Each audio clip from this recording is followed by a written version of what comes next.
everybody. Live. Yeah. Journeyman Radio. This is your host, Tech, with co-host. And that's Game Boy, what it is, what it do. Welcome, everybody, here. Today's episode is called Comedy and Clotheslines. We're here live. Coming in very soon as our first guest. He is the current MCW Maryland Championship Wrestling Heavyweight Champion, the Blackjack Chipper Drolix. Before you come on to the show. Also, we have coming up at the top of the hour, 8 p.m., nationally known comedian, former star of Mad TV. We will have Aries that will be joining us. And we have a third guest, too, who coming back on the show will be co-host of Pro Wrestling Report and founder of Blizzard Brawl. David Herro will be joining us. But before we bring Drolix in, just want to say you can follow our show on Twitter at tech_UTMR. You can follow NSC Game Boy on Twitter at NSC Game Boy, spelled correctly. Please spell it correctly. Yes, please. Damn, do. Tech, you sound terrible. Yeah, I apologize. It's all good, but hey, the soul still burns. The show got different. Soul still burns. Yeah, we still got to go to work. Just speaking of that, you follow us on Instagram under the Mats Radio, one word. Follow us on Facebook under the Mats Radio. Also, we have a YouTube page, same name as the show. Also, if you ever need to email us with any questions or any thing you want to let us know for us how the show is, any upcoming guests you want us to have, email us at underthematsradio@gmail.com. Without any further ado, I'm going to bring in live right now the man himself, the Blackjack Tripper, heavyweight champion of Maryland Championship Wrestling, Drolix. Welcome to the show. What's going on? What's going on, Drolix? How you doing, baby? I'm terrible. Woke up in a bad mood. Been pissed off all day long. God damn. I'm sad to hear that, man. You need a hug, bro? Is there any way that we can accommodate your mood to try to help you get some of that stress off? Anything you want to get off your chest and to speak about, bro? I'm good. It's just personal stuff, bro. I'm good. Oh, no, I don't get into that, man. Say no more. I don't put that out there like that either.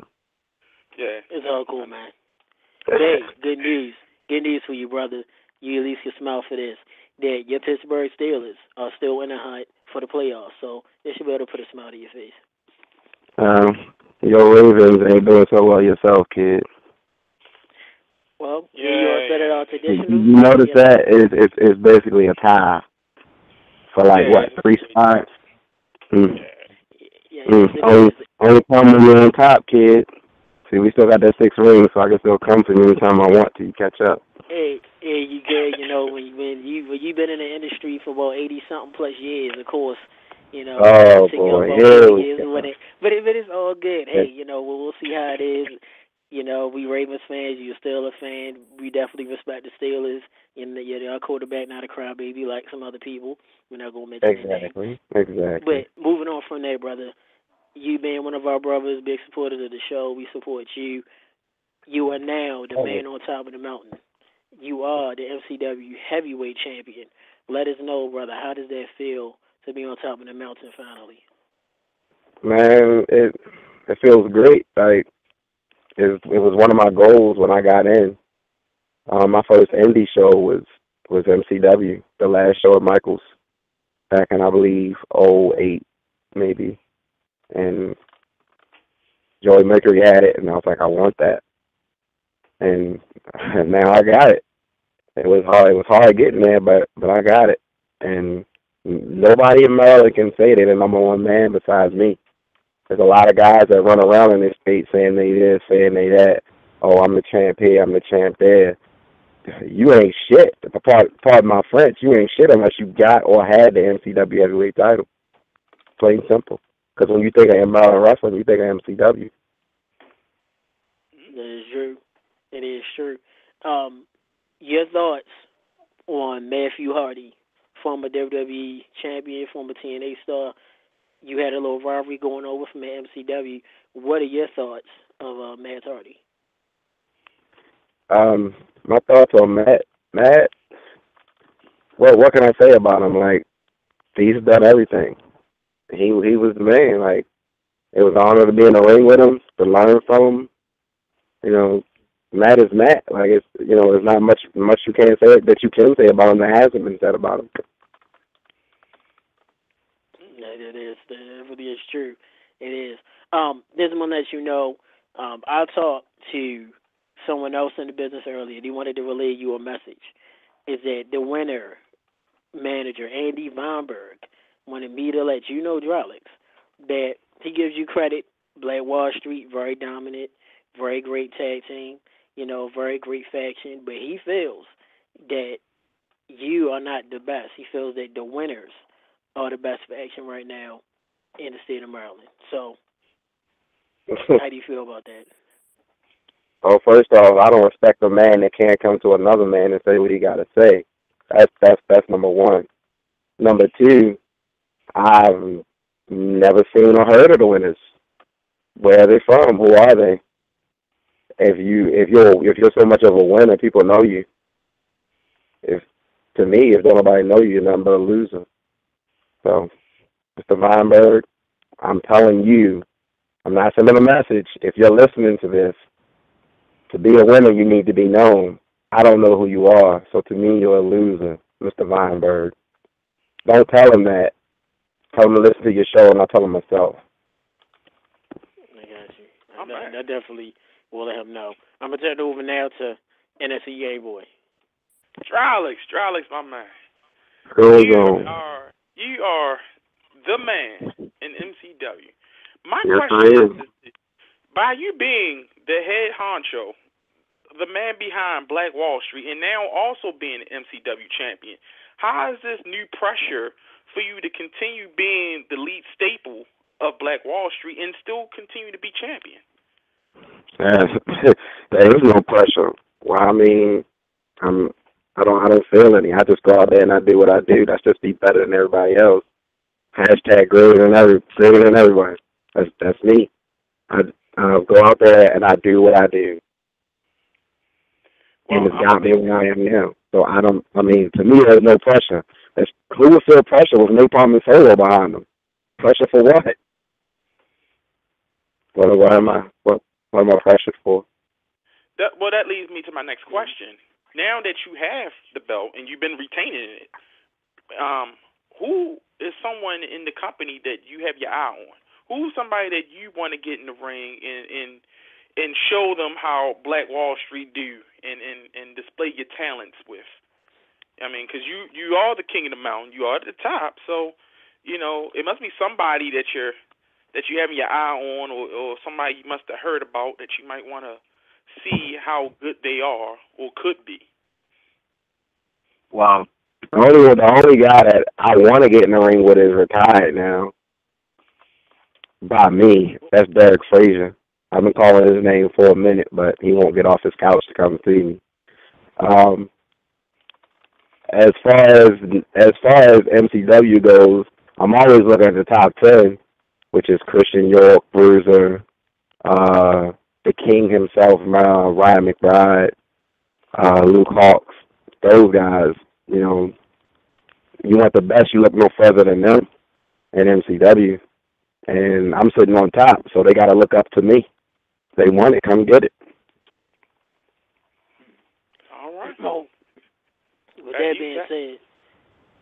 being said, Drolix, you on top of the mountain, and as people say, it's only one way to go when you on top, and it is down.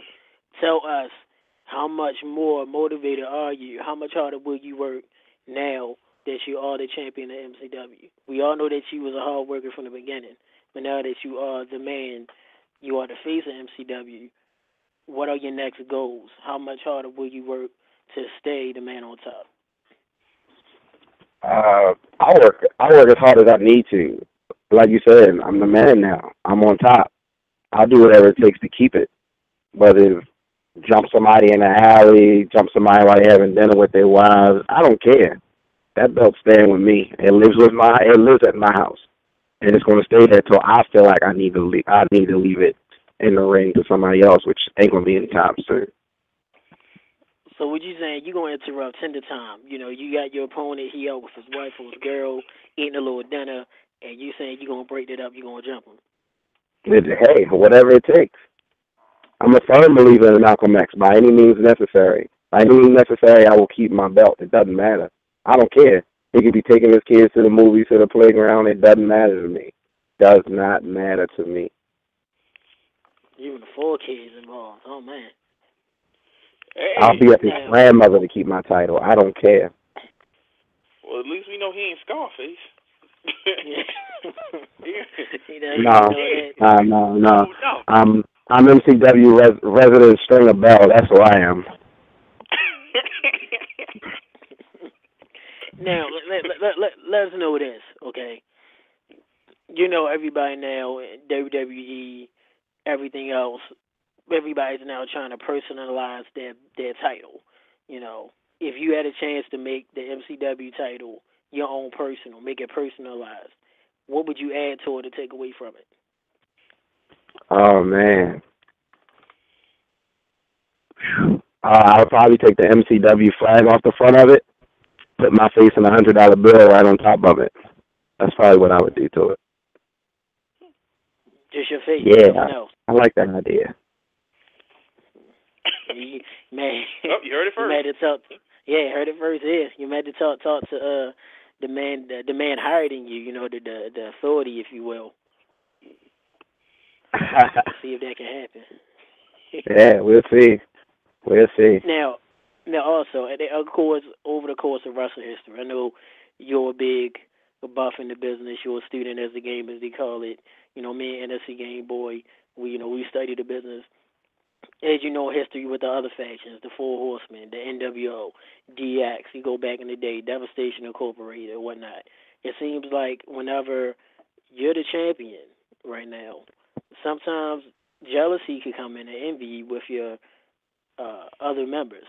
So what makes you so sure that the Chuck Lennoxes, the Napalm Bombs, the Solos will not get envy of you and may not decide to try to take the title from you? Are you prepared for that? I'm prepared for anything. Right now, I'm not worried about that at all at this point. We all sitting on top together. We're a unit. 5 individuals thinking as one. Why would there be any conflict, or why would anyone want to start any conflict when all of us sit on top together? All 4 of them share a piece of my title. I share a piece of theirs. We're a unit. That's why we have everything. That's why we control MCW. So right now I'm not worried about that. I'll cross that bridge when I get to it. Well, you say everybody's on top.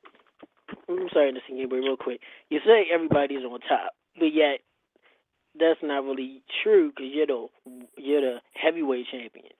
Therefore, if they're not the heavyweight champion, they're not on top with you. There's maybe 1A, 1B. You know, like the Steelers, where the second, like Heath. I don't even know who your number one guy is. Emmanuel Sanders or what have you, whoever y'all have. You're the number one, and then Drolix, Napalm Bomb, and everybody else could be the second, the third, and the fourth. So I disagree with that. I totally disagree with that. The Rage TV title, Chuck Lennox, the best wrestler on Rage TV. He's a Rage champ. I'm the number one guy. I'm a heavyweight champ in that division. Napalm and Solo are the tag champs. That means they are the best tag team. The women's champ, what needs to be said about that? Amber Rodriguez, the number one woman. She's a woman champ. It's all divisions. We all share a piece of everything. That's how I look at it. I mean, now, if you're trying to cause controversy between us, then, that's what you're doing. But we don't see it that way. When one of us is on top, all of us is on top. Okay. All right. I definitely see where you're coming from. Innocent Game Boy. Well, my next question is this, and by the way, we're not trying to cause controversy, Drolix. We understand what your sacrifices is to get all the belts and to run MCW, and Black Wall Street is very deserving for everything that they have, and we're big supporters of that. So I don't want you to think that we're trying to start and stir the pot or anything. But I do have one question. Now that you've won the Shamrock Cup, now that you won the MCW title, you have pretty much taken over MCW. What is next?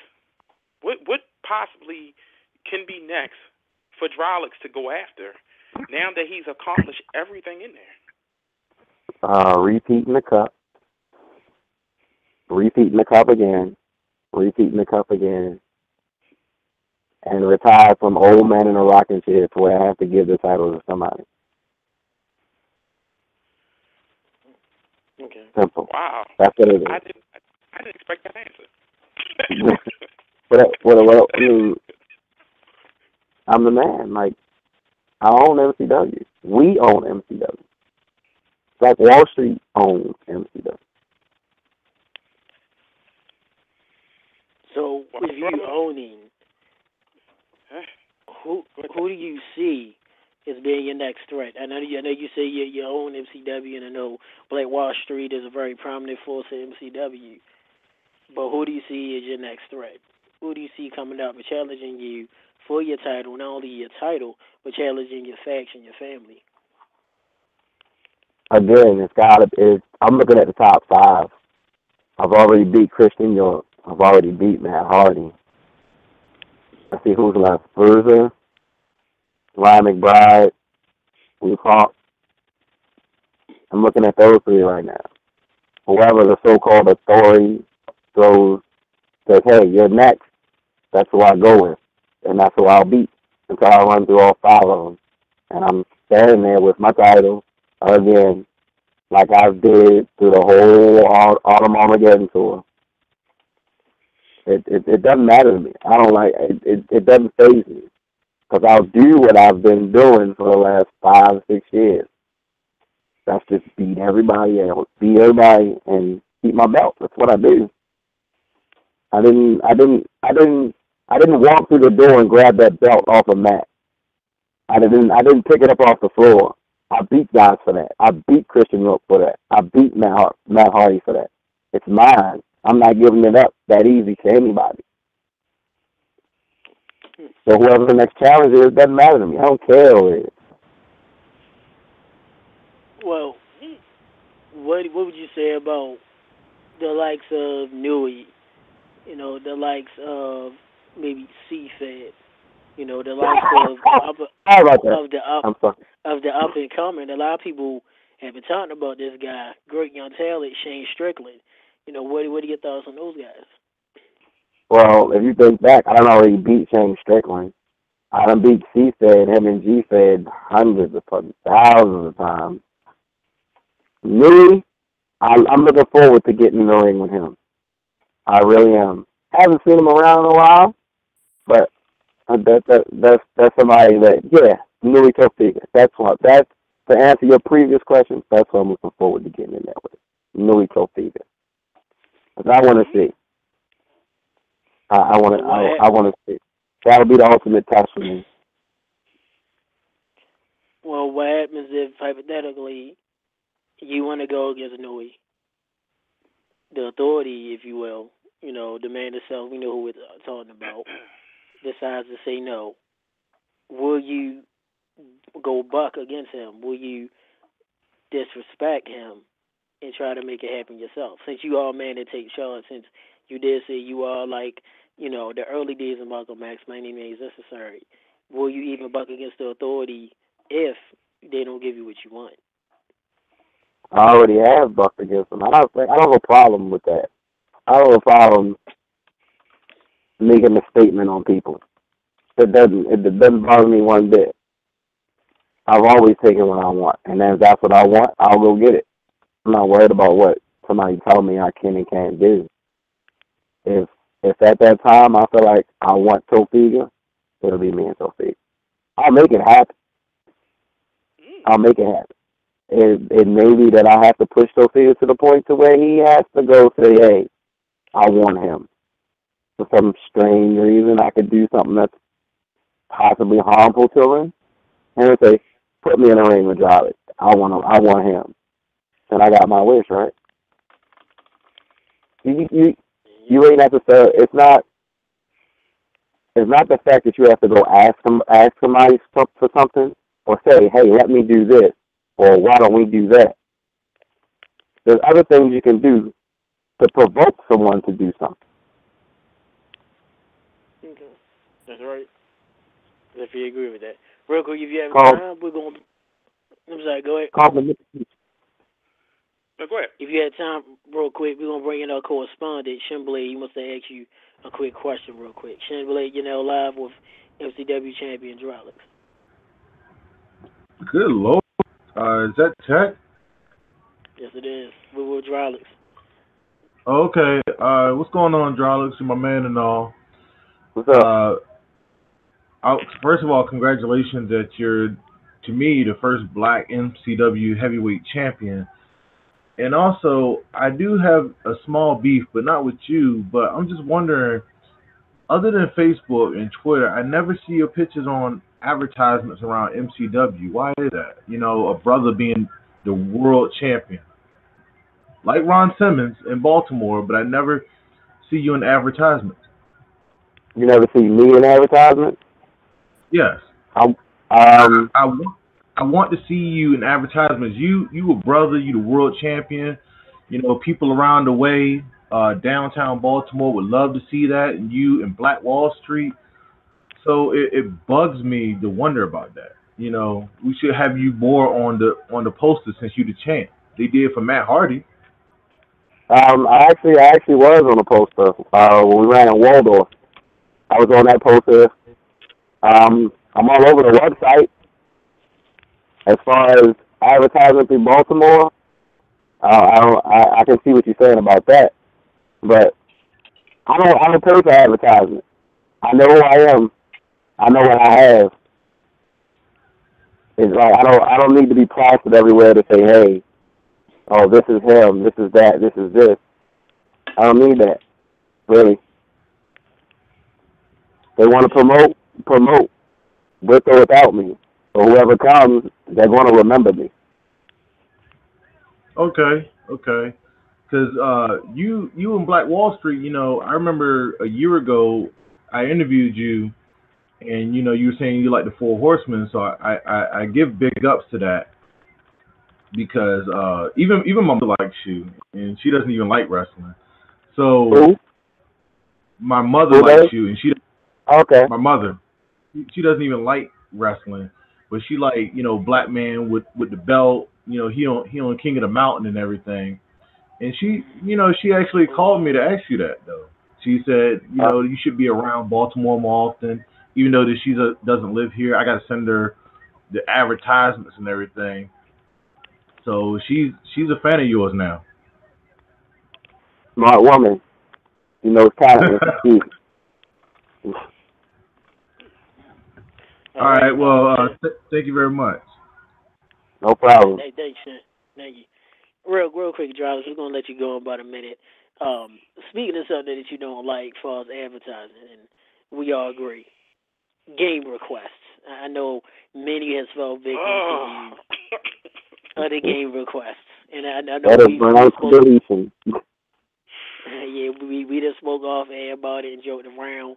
For those that don't know, go ahead, give a little promo about those who keep sending you these game requests on Facebook. Those, most definitely. You people sit around like I have nothing to do, but I have no life like you to sit around and play games on Facebook. I don't play games on Facebook. I insult people on Facebook. I put up the most ridiculous, insulting stuff in the world, and you idiots like it. But yet you send me game requests. I don't play games. Keep them to yourself. You send me a game request, you get deleted. Simple. And then you run your mouth, you get blocked.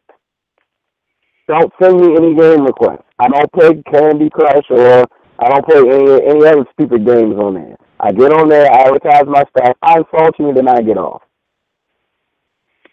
Don't send me any game requests anymore. I have to agree. I fucking hate that. I do. People, I hate that. That game request stuff. I'm a professional video gamer, and I hate that. That's like the most insulting thing you can do is send me a game request for a game I could play on my phone. I'm like, yo, come on, really? That is crazy. Ridiculous. Yeah, I mean, I play real games with real people and make real money. Unless you're making money with this stuff, you know what I mean? agree with you with. I can't stand it. They sitting home on that couch with bonbons and potato chips all day long watching the stories playing Candy Crush. Come on. Then they offend you like, yo, can you help me out? No, I don't want to help you. They be like on level. No. They be like on level 89 of Candy Crush. Job? I can help you with that. Right. Yeah, play that game, get a job, you know. Do something playing. Get off government assistance. Yeah. Snap. Maybe want to just call them and tell their kids that Santa Claus is the Independence card. Yeah. Wait for that shot. Waiting. Well, with that, brother, we thank you much for being on. Real quick, go ahead, a couple of seconds, go ahead and promote anything that's updated for MCW or Black Wall Street. MCW has a show December 27th. I believe it's Holiday Hell. The MCW Arena at Joppatown, 1000 Joppa Farm Road. So far, it's Napalm and Solo of Black Wall Street, defending their titles against the Hellcats, and a no disqualification, no count-out match. Shane Strickland and Eddie Smooth who tore the house down last show, 2 out of 3 falls. And I think there'll be more matches at it. I'm not sure who I'm killing on the show, but I'm quite sure it'll be somebody. So come see me check somebody out for your Christmas present on December 27th. All right. That being said, this is MCW World Champion, Heavyweight Champion Drolix. We thank you much for coming on. Still burns, brother, for the Pittsburgh Steelers. We definitely meet up at the end. So thanks much, man. No problem, man. Y'all enjoy the holiday. You do the same, man. All right. Everybody, that was MCW champ, the Blackjack Tripper, Drolix, and also the man in charge of Black Wall Street. NSC Game Boy, your thoughts? Yeah, I really have a lot of love and respect for Drolix and Black Wall Street. I can't say what I really want to say, but I just want to let the fans know that you got a great talent right there, a great guy who had bust his ass to get to where he's at. And I do agree with our correspondent. I wish they would promote him a lot better here in the city. You know what I mean? But to the fans out there, go and check him out. You know what I mean? Go and check out Black Wall Street. Those guys are really doing the thing. And I can't wait to have him back on the show as usual. You know how we do. Yeah, it is. Big ups to the Drolix and Black Wall Street. Now, we want to give big ups to a fan of our show. Guy's been known around that there's a very popular show. The show is called Epic Meal Time. This has been featured on YouTube. They have their own TV show, definitely on cable. One of the former cast members' name is Muscles Glasses. That's his tag name, but his real name is Alex. Want to give big ups to him. They're big fans of the show. They definitely will be coming on very soon, starting in the new year. So want to give thanks to Epic Meal Time, to Muscles Glasses, and everybody else who is a part of that show. Just recently, they just did some work with James Franco, because everybody knows who he is, with making some big concoction. They always add bacon strips to every single thing that they make. So please check them out. I want to give them a big ups for the show. So that being said, it's your Game Boy. Anything that you need to add real quick while we wait for our next guest to come on in? Well, the internet has been buzzing this past week with CM Punk's interview on Colt Cabana's podcast, and of course the interview last night that Vince McMahon did with Stone Cold.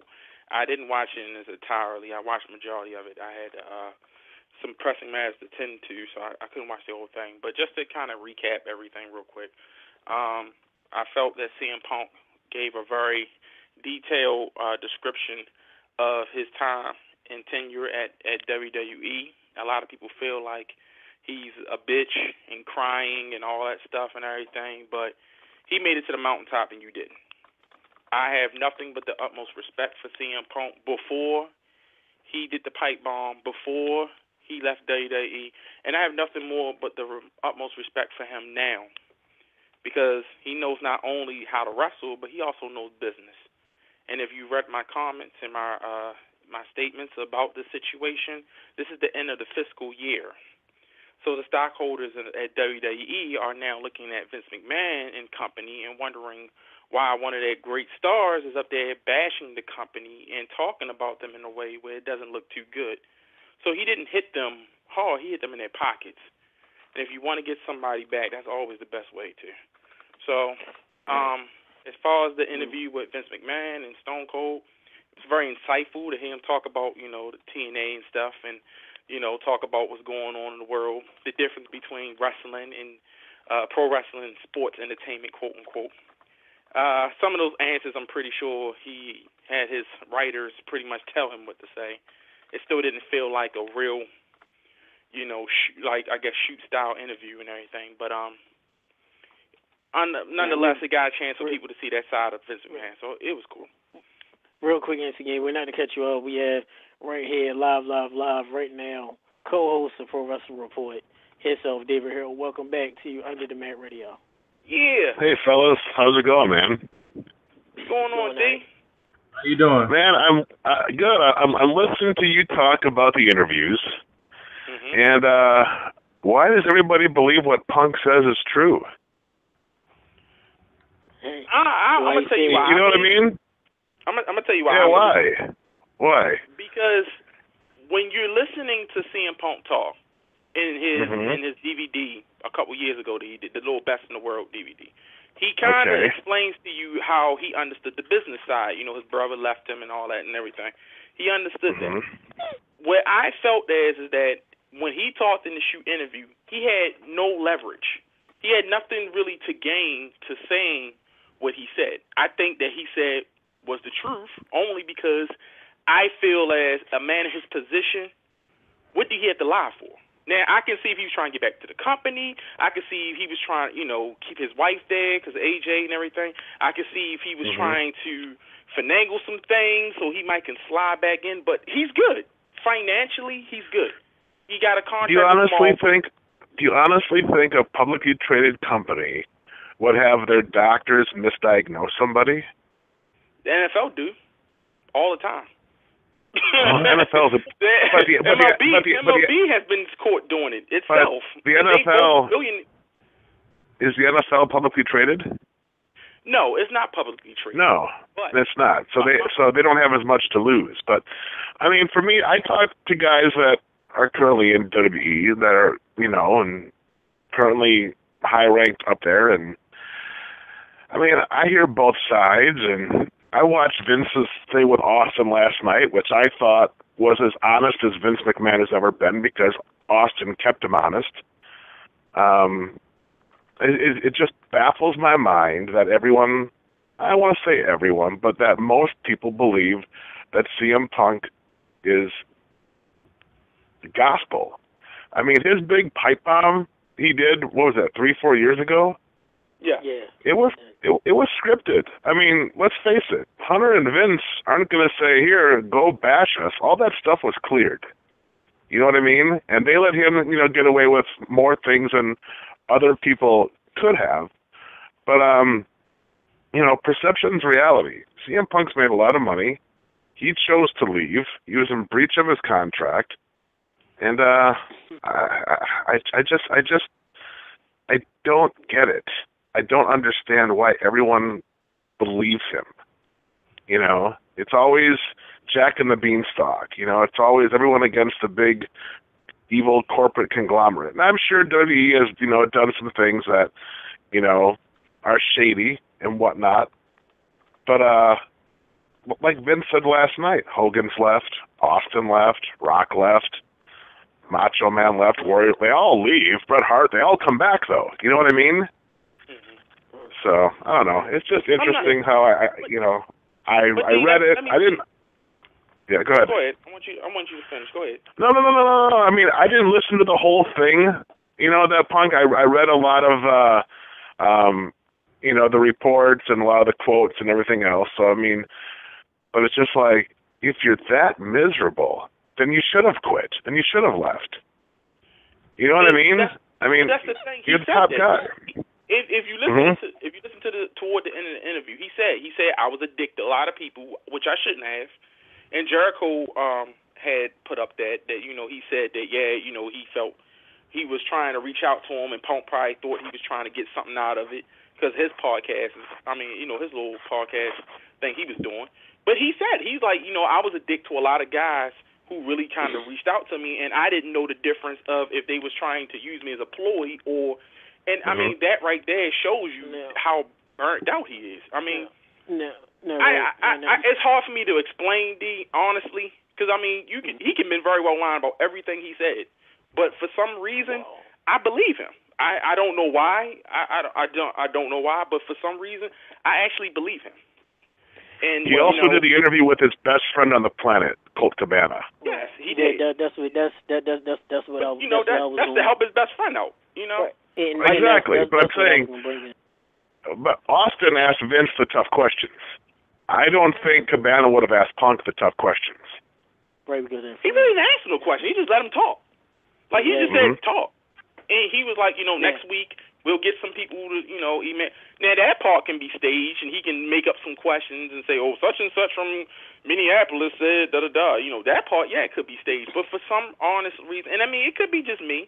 I'm not going to take away what you're thinking of, David, and and not what I know, but I'm just saying from what I've heard, the sincerity, the passion, the type of guy that he was, and that he, as a performer, not just a wrestler, but as a performer, I think he's an excellent performer. I just felt like there was a lot more to it than what it seems, but I know Tech, you're about to tell us we gotta move on, so. No. I was gonna get my 2 cents real quick, and then to see how David feel on it. Thanks, David. Thanks, David, for coming on in again. Yeah, thank you for coming. Absolutely, man. Absolutely. Oh, of course you did. Yeah. Thank you. And I apologize for my voice, and I'm dealing with a little voice battle right now. My viewpoint, and this is my background with communication and working with people and sitting there with students that has arguments. Vince McMahon, that in law, there's 3 sides. There's your side, the person's side, the truth. Breaking with people. Exactly. Vince McMahon said it last night. There's communication issues. There's lack of communication. And I heard Punk's podcast. I was a little late. And like you said, David, I thought this. You're on your best friend's podcast. You're stating how you feel. And one thing that I don't agree with is Punk saying, I'll never come back. Now, everybody comes back. Bret came back. And Bret, of all, everybody that left definitely had one of the strongest reasons to not come back for what happened to Owen. Eventually he did. Time heals all wounds. So Bret Hart came back. As long as there's enough zeros, man, they all come back. Look at Bruno. Exactly. Yeah, look at Bruno. Look at Warrior. And my feeling, I feel, what Punk said was true, but then I also feel that, like Punk said, he's a loner and he can be a dick. I feel that there were times when he didn't respond. Because Jericho said there were times he texted Punk, he didn't text back. And I truly believe that Vince McMahon and Trips or whoever else was in power tried to reach out to Punk, and there were times he was being a dick. He didn't get his way. One name real quick, and I give you your viewpoint too, David, is Punk mentioned how he didn't like losing to the part-time people, the Brock Lesnar's, the Rocks. I'm leaving somebody else, Undertaker. Like you said, it's a business. And sometimes you got to bring in the part-timers if it means that they're going to bring in more revenue, they're going to bring in more ratings, they're going to bring in, and you see these guys on TV all the time, Vince is going to bring in the Brock Lesnar. The YTJs, the Hogans, the Stings. They bring them in because they're the stars of yesteryear, and they're going to bring them in to make more money because the current product or the current wrestlers necessarily may not be getting to that point like they would like. So how do you feel on that, David? Having CM Punk defeat The Rock or Brock Lesnar or even The Undertaker is insulting the fans' intelligence. Because I compare Punk to Loki and Rock and Brock as Hulk from the Avengers movie. You know what I mean? Puny God. There's no way, physically, I don't care, UFC fighter or not, jiu-jitsu trained or not, physically there's no way Punk could beat Rock or Brock Lesnar. Impossible. I agree. And you know what? I mean, Punk is fortunate. I mean, I hate to say this, but if Chris Benoit doesn't kill his family, I don't think CM Punk gets his run. Because they went away from the steroids, and they went with someone that was drug-free and someone that was safe, and they went with Punk.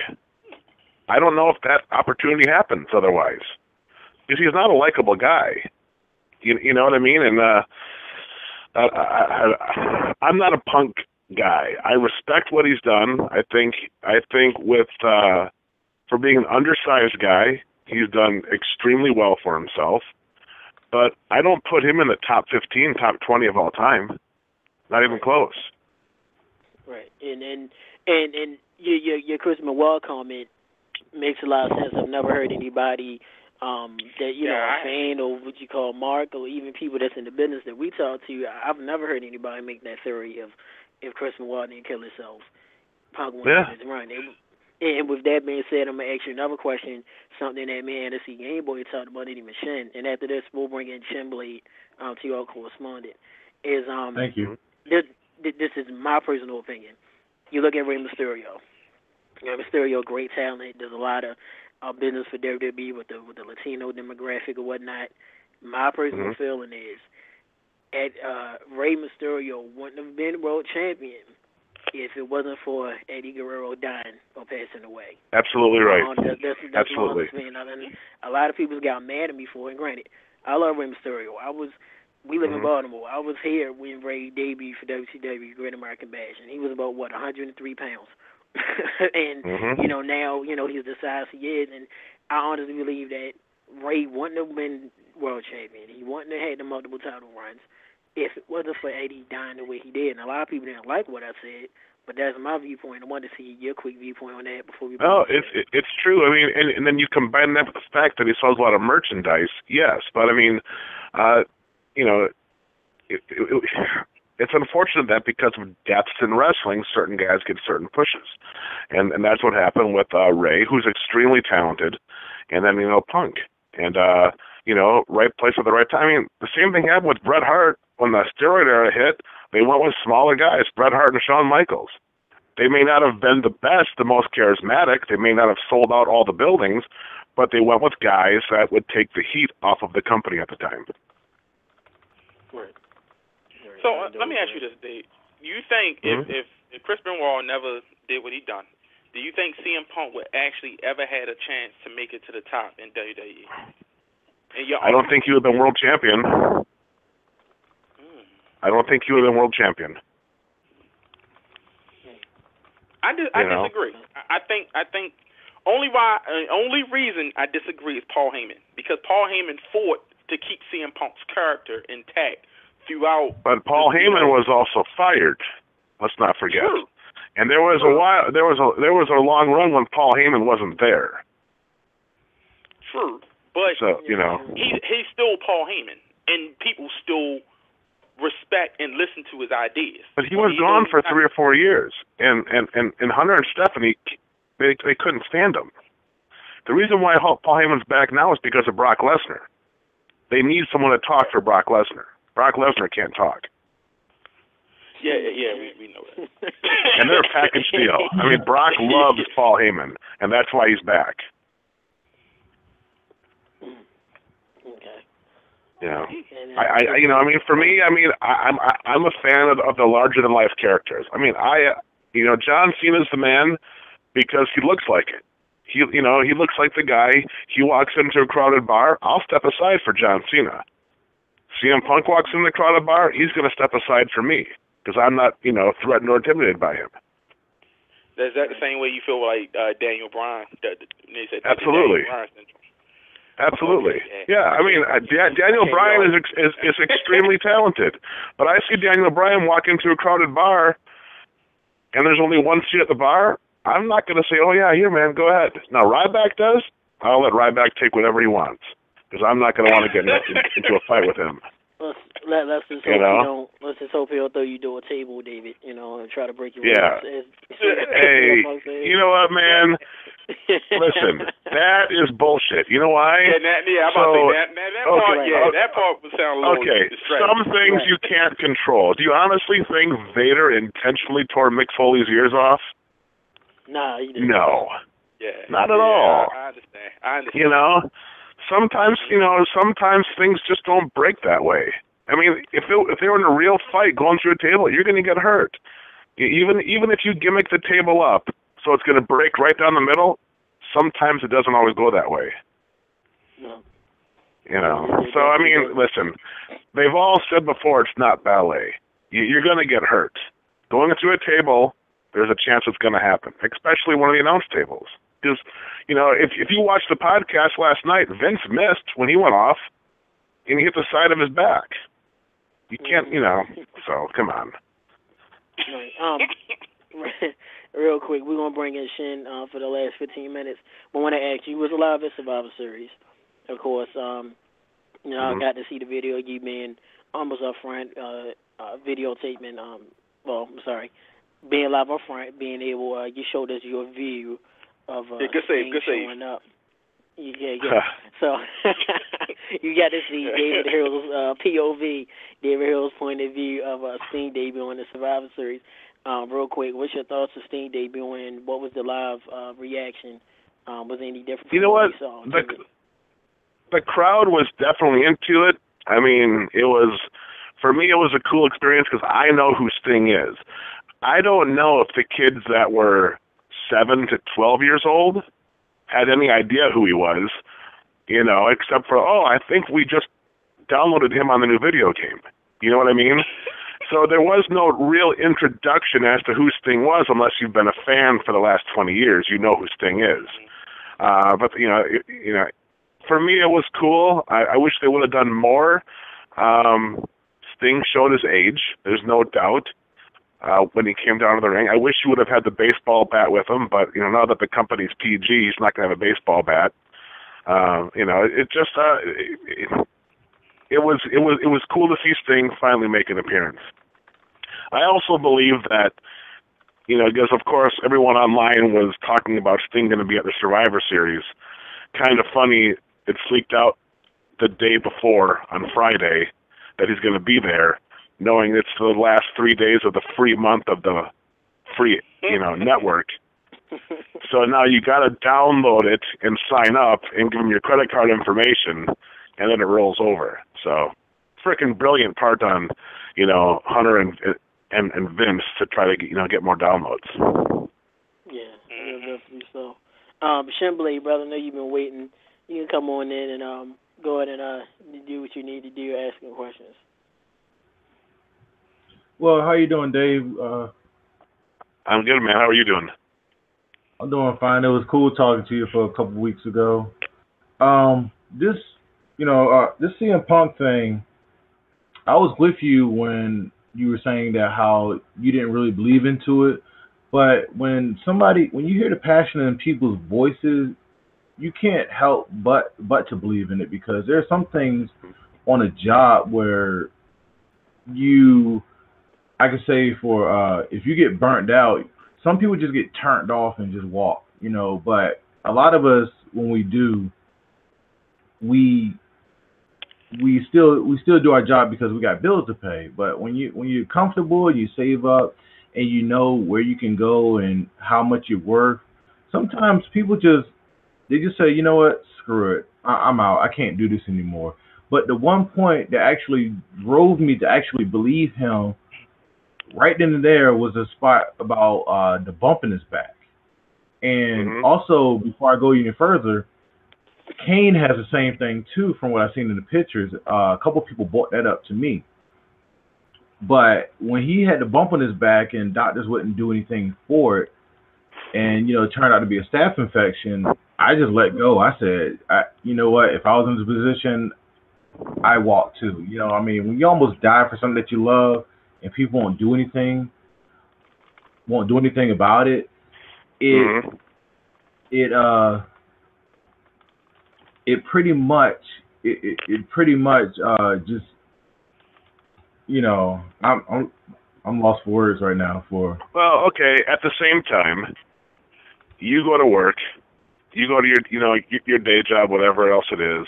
You take a bump in the parking lot, all right, and you get a bump on your back. why would you wait 2 months to go see somebody if you're not happy with the answers you're getting? Excuse me? If your work doctor says, oh, no, you're fine, don't worry about it, it's just a fatty tumor, you'll be okay, and it still bothers you and you're still uncomfortable, why wouldn't you go and get a second opinion? Well, me personally, I would. If it's like a, even if they say it's a fatty Most people would do that. Now, what some of us are seeming to forget is the job of a professional wrestler is to work the audience to believing something that isn't there. Right? Right. Maybe Punk is just working everybody. You know what I mean? I mean, he's not happy with the way things ended. And you know what? There's no doubt in my mind that somebody in the WWE office says, hey, Punk's getting married tomorrow. Let's FedEx him his papers as a rib. There's no doubt in my mind that happened. I am convinced that it wasn't an accident. You know what I mean? And he's bitter about it. And, he wants the sympathy of the audience because, he wants to keep hearing his name being chanted and say, see, they need me. And let's face it, they don't need him. It's been 11 months since he's been on TV, and they haven't missed a beat without him. Everyone is replaceable in that company right now with the exception of John Cena. If they lose John Cena, they're going to be hurting because there's nobody in that locker room that can step up and take his place. Right. Other guys have taken CM Punk's place. Seth Rollins, in my opinion, has taken Punk's place. Okay. Real quick, we have a couple of callers. I'm gonna bring them in real quick, David, if that's okay. Sure. Area code 410-841. Welcome to Under the Man Radio. I apologize, the dropped. With that note, go ahead, David. Continue your thoughts. Are you there? Yeah, David, you go ahead. Yeah. Yeah, we can continue your thought. Yeah.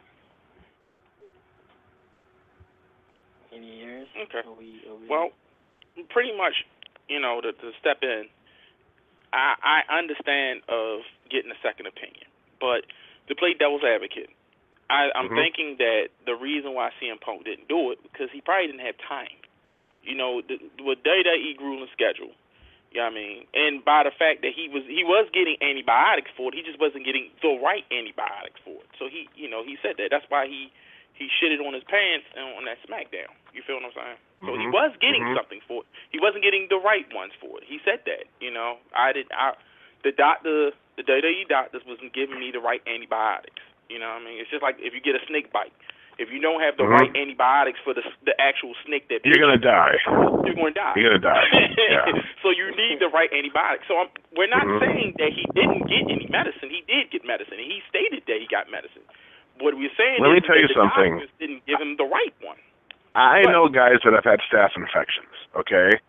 And they have told me it is the most painful thing they've ever been through. And if it was on his back, every back bump he took, he must have been in pain. I'll be damned if he was going to wait 2 months to get that looked at. And you always have time for yourself. You know what I'm saying? I mean, it's just, if someone has staph infection for 2 months, their entire body is going to be contaminated. So I don't know. I mean, I'm sure he believes it to be true. I don't know. I was with his doctors. Maybe it all is true. It just doesn't make sense to me how someone can go 2 months with staph infection, MRSA, in their body and not be extremely sick. It doesn't make sense. Yeah, I do agree with that. Well, also, we are going to agree to disagree on CM Punk, on this entire show. It's just because, I'm not a CM Punk guy. I mean, personally, professionally, yeah, and I said it, and it's just, it is what it is. But I will say this. I mean, I did hear someone say that Vince McMahon had writers for his interview with Austin.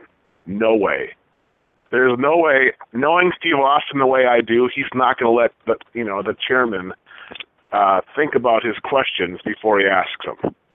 And you could tell throughout the interview that there were times Vince was stunned, and Austin had to get him back on track. Right. Well, I did like the wrestling sports entertainment comment though. That was. Well, nice. also there's I believe David when he says about the non-scripted Vince McMahon, because honestly he had one delusional comment. Not to get off the CM Punk story, he had one delusional comment about Cesaro. If you don't remember that, where it's not delusional. It's the truth. Cesaro is missing that it factor for Vince McMahon. Well, for him, but not for the audience. You can't market nobody like Cesaro looking like that. Am I right, David? You can't market nobody on the front cover of WWE games looking like Cesaro. I mean, not to be funny. You agree with me, David? Mm-hmm. No, he needs to be a character. There needs to be something more. I mean, keep in mind, Vince McMahon has made stars out of people that never should have been stars. He still knows how to do it. He's just been in a funk because the talent he has today, like he said, nobody wants to grab that brass ring. And it's the truth. Some of the guys just don't have the balls to do it because they're afraid of getting in the proverbial doghouse. And that just, and the guys do walk backstage on eggshells, and they're afraid to do certain things. Cesaro is probably one of the most talented guys. He was my pick to replace CM Punk this year. He just hasn't done it. And for Austin and for Austin to ask that question and for Vince to answer it honestly, Cesaro may not have liked the answer, but he's got to respect the fact that, hey, okay, now I know what they're looking for. Well, also, you just said that Vince made stars that shouldn't be stars. Now, I don't want to put anybody on the spot here. I'm gonna ask all three of you what person that Vince McMahon should not have made a star. I think, in my personal opinion, I think at the very least Diesel. I think he was pushed too far up to the moon, even though he was the lowest rated world champion, I think, in so long. But what would you say that? That's Herro's buddy. That's my boy. Nash and I are tight, and here's the thing, man. He's a 7-foot giant, and that's what Vince loves, right? Okay. Well, he made Great Khali a star. He made the Great Khali a world champion. Okay. Even Gigante. Exactly. That's what Vince likes. For me, right there, Great Khali was made into a star only because of his size, and he was feared. And then you can go the opposite direction, and then he made the Miz a star. Come on. Ooh. That is so not believable. That's black. Tech hates the Miz. He hates the Miz. No, I don't hate him. I mean, you know what? God bless him for headlining a WrestleMania. He did something CM Punk couldn't do. CM Punk couldn't do.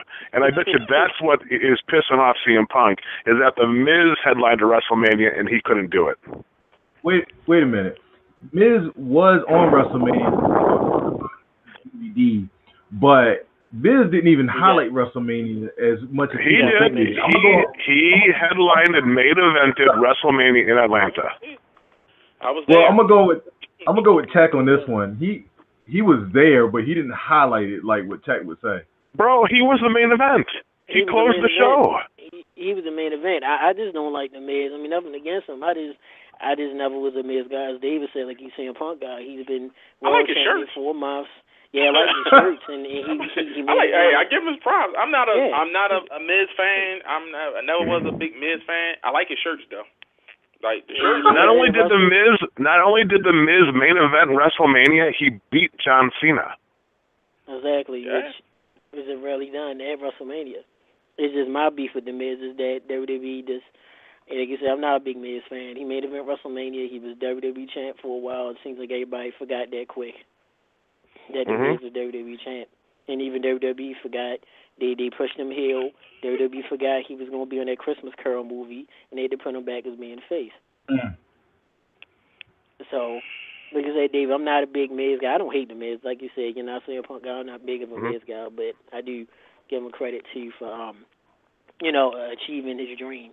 Definitely. Right. Real quick, David, thank you for being on the show. We have to get you, brother, for Thank no you, Blizzard Dave. Brawl. No Blizzard Brawl's coming Absolutely, man. I got to watch The Flash because it's Flash and Arrow are combining tonight and tomorrow night. So You like that starts show? in a few minutes here. I love Arrow more than Flash. Flash is more for the kids. Arrow is for me. So I can't get into Flash.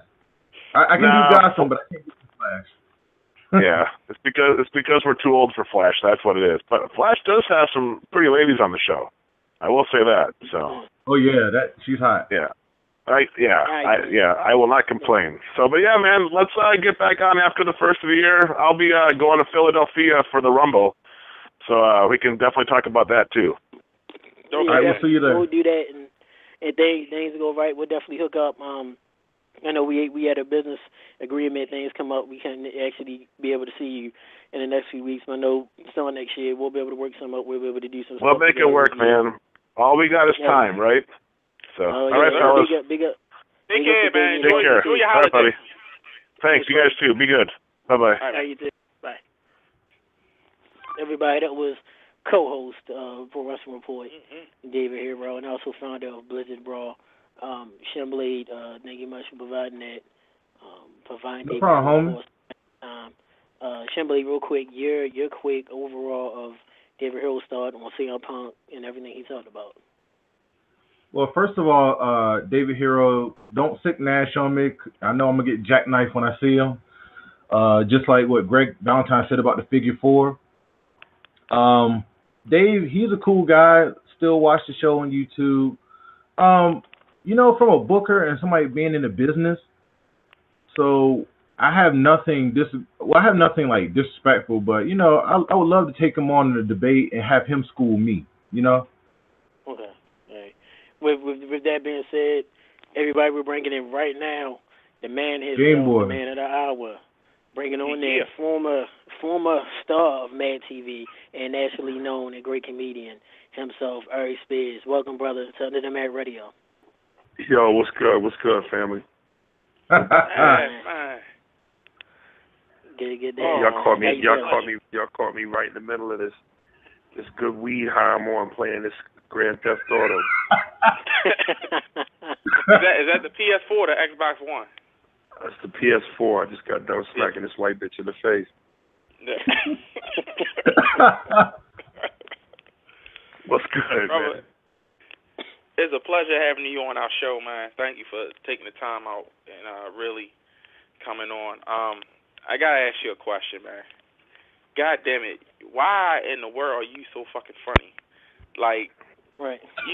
Your impersonations are damn near godly. I watched your stand up a few months ago with my girls, and I'm watching. I know your impersonations has always been great, but it's like, man, you up the bar, and every time I see you in your stand-ups, you up the bar, you up the bar. What motivates you to keep wanting to do comedy after being in the game for so many years? You know what I mean? Where's that motivation coming from? You know what? I just feel like, as much as people might hit me with all them compliments, and believe me when I say I love it. It's all love, but I really feel like I'm not where I really should be. Based on how long I've been doing it, and then what I'm saying, when you look at my body of work, I just feel like I'm not really there yet. So I got to show Hollywood that Kevin Hardy's the only funny nigga in the game. Because he's the go-to Negro, and I mean that out of love. Yeah, no disrespect, we understand. Yeah, no disrespect at all. Definitely. Aries, we thank you for coming on, man. Want to give you mad props, being a funny guy, working hard. Real quick, give us a quick overview of the beginnings of your career. I know a lot of people know you from Mad TV and your impersonations, everything you've done, but give us an overview of how you started in the game of comedy. I mean, man, I started when I was 14, so, out of New York and New Jersey. Eddie Murphy being my biggest inspiration, watching him in the 80s on Saturday Night Live. I read his autobiography, and I know he started at 14, and, watching Pryor as my father's era. And, long story short, man, I just knew I wanted to do stand-up because, I started doing impressions when I was, you know, a little kid, 7 to 8 years old. They just kept going and going and going. And, you know, just wanted to get out there, man, and kind of, you know, pick up that mantle.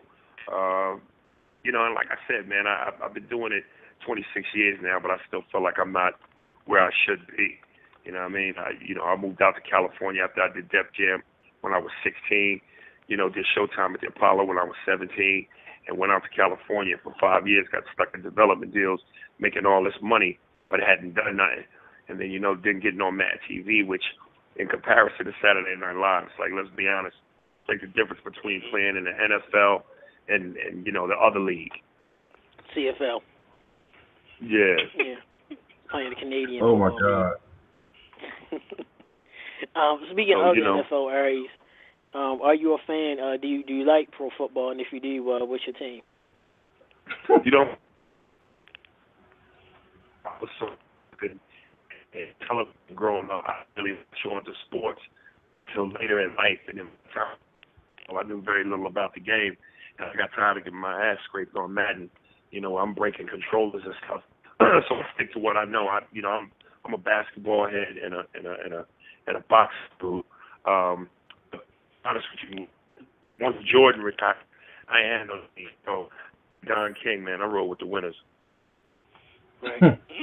You sound I mean, like whoever wins this year in the NBA, this was my squad because they won it last year, and the Heat before that.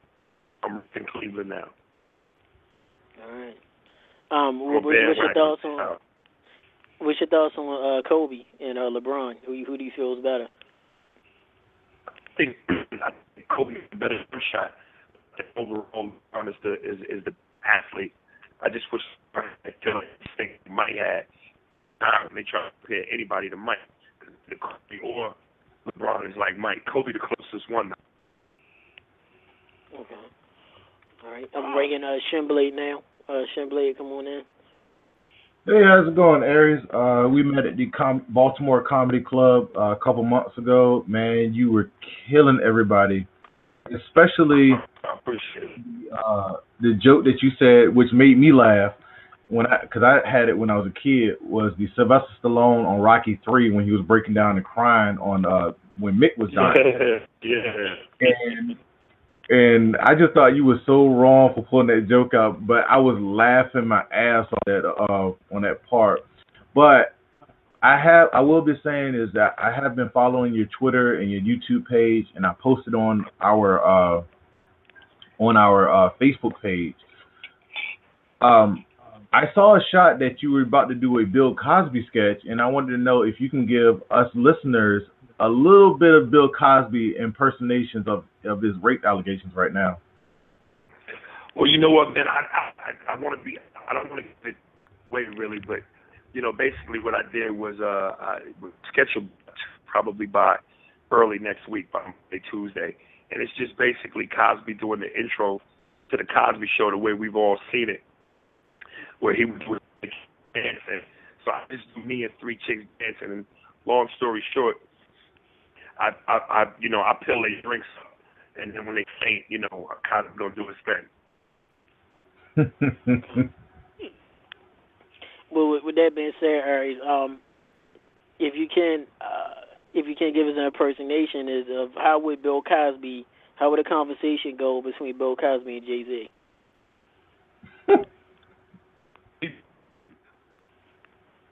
Thing is, I always be leery about doing impressions because you need quite they do like do so. I don't want somebody to hear okay. Do this. So I get to. If you can, Aries. And plus, they're all kind of crazy.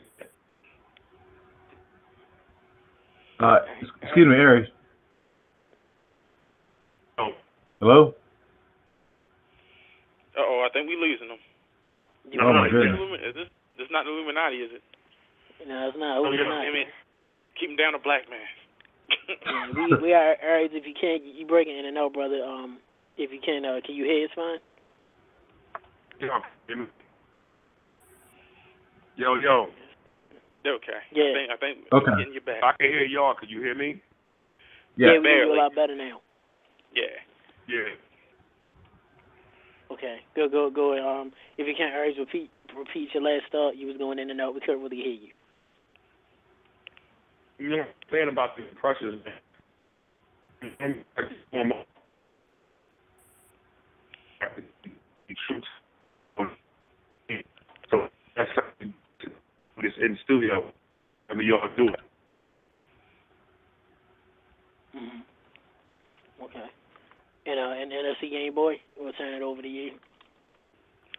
Well, Aries, I just wanna ask this, and it's a real simple question. A lot of black comedians have gotten into voiceover work, and with you and your impressions and stuff, is there any type of voiceover contracts that might have came your way that maybe you didn't get a chance to get to? Maybe your agent messed up, because I know that's happened before, or maybe one that you passed up and come to find out, the movie was a success or anything.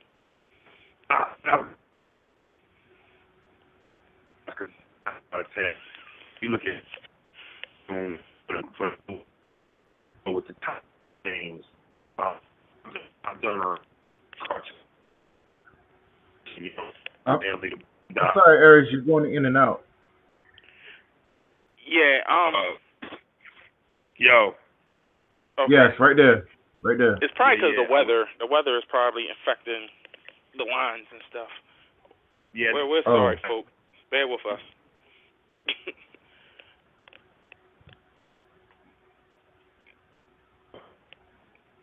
Nope. All right. He's still on the line. Okay, you still online? Yeah. Yeah, Aries is still on. We might need him to hang up and call back, just to give a brand new line. Yeah, Aries, did you call us back? Yeah. Give us a call right back. Yeah, or we can call him back. Get a brand new line. Folks, we apologize. We're dealing with technical difficulties because of the weather. I mean, you know how it is when you got the weather involved, rain, sleet, or snow. Something got to go. So, Nice rhyme. Thank you. I'm saying the same thing like you earlier, GB. I think it's like holding a brother down. Something going on in the lines. Yeah. I mean, especially when he want to express himself and everything.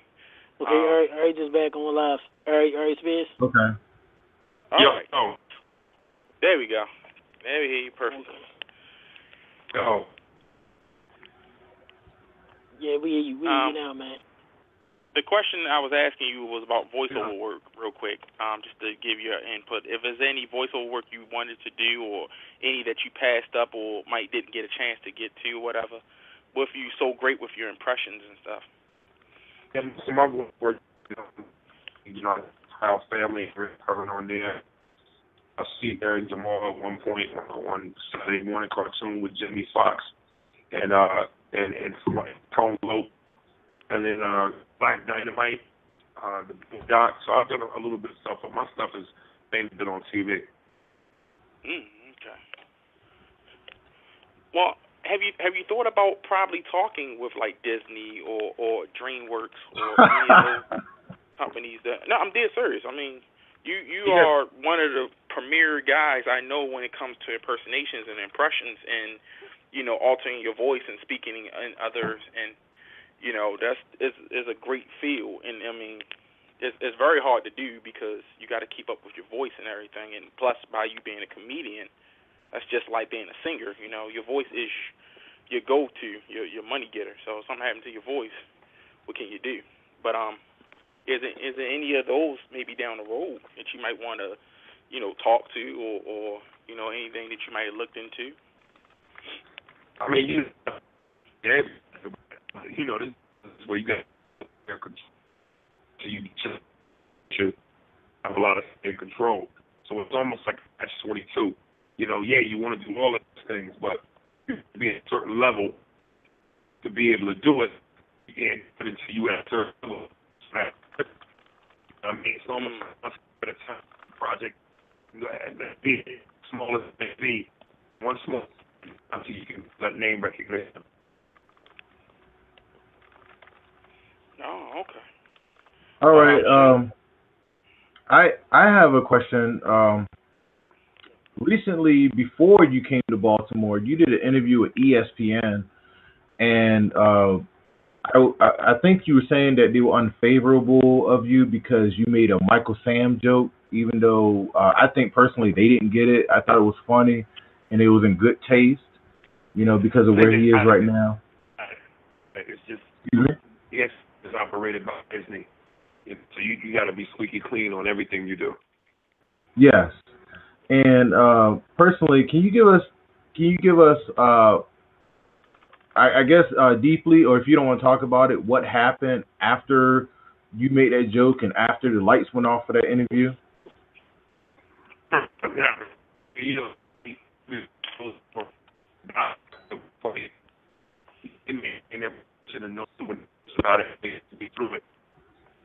I'm sorry, you're breaking up right now. Those got it. Make way through.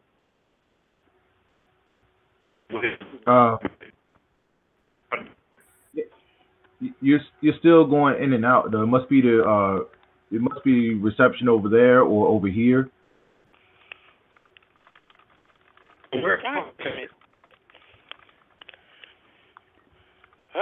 Only on a black show where the black stuff happens. Don't pay the bill. We didn't pay the bill, folks. It's messing up. Oh, well, imagine if we asked him about Ferguson. Y'all hear me? We can barely hear you. I'm pretty sure you're on your cell phone talking. That's probably a big reason why this is happening. Is it raining where you at, Aries? Yeah. Yeah, and that's what's going on. We got rain reception, so it's going to be knocking your voice back and forth, ping pong and everything. And unfortunately, we have the type of show where if that happens, then it can start to go down. But fans, bear with us. We going to keep them on as long as we can to try to cipher through this and everything. No, you can't. God damn it, we going to make it. And to plus, elaborate, a lot of people have been waiting for him. Yes, and so have I. And yeah. Aries, I know he wanted to ask you about. Oh, you're back. Cool. Yeah, I'm back. Okay. Aries, can you hear us fine? Hello? Can y'all? No. His card did dropping, so fans, we do apologize much. He will give us a call back. I will bring him back in. We do know how when it rains, it do affect the signal for cell phones. We're just waiting for him to call back. So we do definitely apologize for this because we know a lot. Breaking text from Aries. He says he got like one bar on his phone, so I think that's part of the reason too. Yeah, no, definitely. Oh, okay. Just let him know, if he can call back. While we wait, and I'll let you know when you call in. When you think of Aries Spears, NFC Game Boy, what's the first thing that comes to your mind? Well, a few things come in my mind, but the first thing comes in my mind always is the stand-up I recently seen him in that he did. I think it was on Showtime. Oh, it was Showtime on Cinemax. It's a very good stand-up. He did a lot of impersonations, and one of the impersonations he did was when he described about talking like a gladiator warrior, and he was speaking like in the old English terms. How he was saying how he speak to his girlfriend or his then wife in the manner how they speak in like the old English times, like in Shakespeare-ish era. I just thought that for him to do that bit and me actually been on stage and try to do comedy, I can like wow, like like that's just that segment really blew me away. How about y'all? Are you talking about the Look Hollywood I'm Smiling one or the one where he was on the Shaq comedy special? No, it's one where he's by himself, so it might be the Look Hollywood. Yeah. I can't remember the name of it. I used to have a DVR, and I got X1 in my house now, so all my old DVR stuff is gone. I got the new high definition Comcast in my house now, so all that old stuff is gone. But I actually kept that. I kept his stand-up DVR just to watch it, because it's not too many real black comedians that really make me laugh.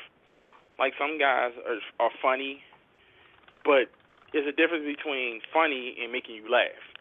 Some people are just comical, they make you chuckle, or they do little silly stuff. But then you got guys who really make you laugh.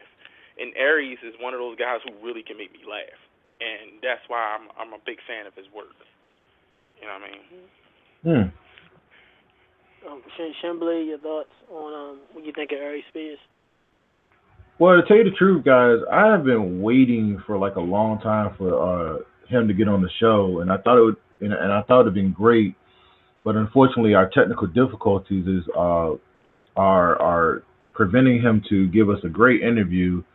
And I'm gonna be honest with you, fans, it's really, really getting on my nerves. As far as Aries is concerned, very, very funny guy. I mean, I remember I watched him in '95 in the movie The Pest, starring John Leguizamo. Yeah. Huh? Yeah, I remember that movie. You said it was a bad movie? No, I remember it. It was alright. Oh, okay. I remember watching it. Yeah. And like I said, we all know him as far as his impressions and everything. I mean, to me, he's like the Black Frank Caliendo, because he could basically do it all. But other than that, my first memories of Aries Spears is I didn't even know his name. Ended up catching Mad TV late one night, random, and he was doing Bill Cosby. It was like a Bill Cosby reunion where it was like a Bill Cosby, like a talk show or something like that. And I remember me and my mother started laughing and cracking up. That was my first introduction to Aries Spears. I didn't know his name or nothing. And then I started seeing him on Mad TV, and then, of course, the stand-ups he did. I didn't know he did any voices on Boondocks or Black Dynamite till today. But like you said, NSC Game Boy, some black comedians make you chuckle and others make you laugh. And Aries Spears is one of those that really made me laugh. That was very, very talented, definitely. Definitely. When you think of Mad TV with Aries Spears, anything pop up, any skit that comes to your mind? Yeah, actually, I do want one skit that really come to mind, and he did one with I think the lady was named Deborah. Deborah Wilson. Yeah, Deborah Wilson. They had a lot of great chemistry. I wonder if it was any chemistry off stage. They really had I don't know if y'all noticed it. Maybe I thought it was just me. But I thought that their chemistry was just a little too close, and maybe, I don't know if Aries would want to talk about that, but, that might be a little too personal. But anyway, they did a skit where she was at a funeral. I always remember this because how black, at the time, I'd never been to a black church, so I only see it on movies and TV. And Aries' character was dead and playing a husband, and she was in there crying. And she was telling, why Jesus, why God, take me. And then next thing you know, Jesus appeared and was like, okay, I'll take you. And, Aries Spears' character comes out the coffin. He's like, all right, she's going to take. And now she's like, no, hold up, Now she's trying to bargain with Jesus, like, I was just saying that I really didn't want you to come and take me, And it was just funny because it's all. Aries is like, well, look, you said it, and I always remember that skit because I thought it was just so comical because it's something that I always seen, and it was like, what if, Jesus come now? That's why everybody say, I guess Jesus take the wheel now. They don't say, come, because they like, if he do come, he don't come for me, he just come for the situation because they never want. Christianity is funny, like it's real funny. Quick, we got an exclusive phone call while we wait for Aries Spears to come back. We're going to bring in our good old buddy, former WWE, WCW veteran in the business, Bobby Starr. Welcome, buddy, back to Under the Mat Radio. I got 5 bars. Hey, Bob. Hey, Bob, how What's you going doing? on, guys?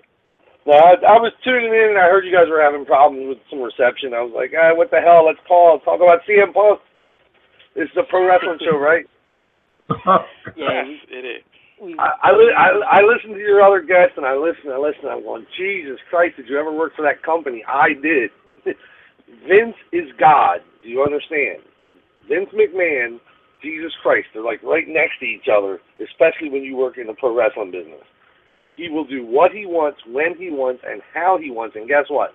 Ain't not a goddamn person going to tell him different. If you listen to that Steve Austin interview, that is the closest you will ever get to Vince doing a shoot interview.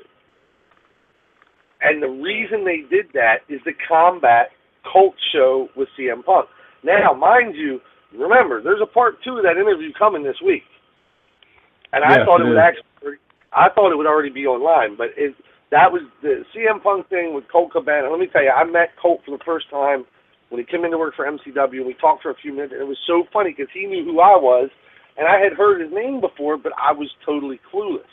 But to meet the guy and talk to him, he was funny as hell, and the thing with CM Punk is, why should he give it to anybody else? That's his best friend. You know, Yeah, right now, I would pull teeth to put Colt Cabana against CM Punk on an MCW show in Baltimore. Mm-hmm. And I think anybody would. The only person that can pull that off is Colt Cabana, because other than that, CM Punk doesn't. It's hard for people to understand. Can you imagine having $1 million in the bank? Your house is paid for, your cars are paid for, you don't owe any bill collectors any money, and you got $1 million+ in the bank. Yeah. And your wife still works for the company for now. Right. Yeah, and she's got an amazing ass too. But that's beside the point. People, let me tell you something, dude. This is the way I look at it. Props to CM Punk for one reason. Your former guest can talk all the shit you want. This is pro wrestling. Wake up. It's a work, and everybody knows it now. It's not like when I got in the business in the late 80s where there used to be a word called kayfabe. That's dead. Okay? If Vince McMahon looks at you with the magic wand and points it at you, boom, you're whatever the hell he wants you to be. Heavyweight champion, intercontinental champion. I remember when a championship belt meant something. Okay, I remember when Dusty Rhodes won the world title for the 3rd time. That meant something. Now the championship belt is just a way of saying this is who I'm pushing. You know what I'm saying? There's no earning it. Brock Lesnar, to me, and I've met his wife several occasions when she was with Johnny B. Bad. I wonder, one to the next. What does that make her? Oh, anyway, that's a different story. The whole point is when I came around the business, Hulk was the champion or had won the title. And you saw him do interviews on television, but it was a rarity to see him wrestle. Why? Because he was busting his ass working the main event of every house show there was. Because back then you earned your keep. You put asses in seats, and you made money. Okay? If he worked on TV every week, then, of course, why the hell would you pay to go buy a ticket? It's not like that anymore. The whole thing with Brock Lesnar, I'll never understand it because you have a world champion that is sitting home doing nothing with his thumb up his ass, making millions. Okay? It's not just he's making a minimum. He's making millions to sit home. And sure, anybody would love to be in that predicament to be fortunate enough to have that kind of a deal, but do you really love the business?